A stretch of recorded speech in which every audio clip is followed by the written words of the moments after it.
Aprelin 1-də təhsil müəssisələrində həftənin 5-ci gününə aid dərslər tədris olunacaq. Baş nazir Əli Əsədovun qərarına əsasən 2025-ci il 27 və 28 mart iş günləri ilə müvafiq olaraq 10 mart və 1 aprel istirahət günlərinin yerləri dəyişdirilib. Bu səbəbdən aprelin 1-i təhsil müəssisələrində həftənin 5-ci gününə aid dərslər tədris ediləcək.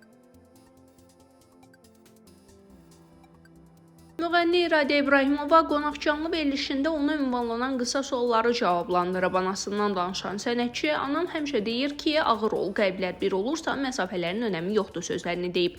Bəzən hər şey puldur, deyə İradə sevgidən danışıb. Sevməklə sevilmək arasındakı fərq böyükdür. Sevməyə daha çox üstünlük verirəm. Ən şirin duyğu da sevgidir. Onunla qurduğum xəyallar artıq həyata keçib. Qeyd eləyək ki, Ceyhun Zər adlı türk vətəndaşı ilə ailəli olan İradə İbrahimovanın 2 övladı var.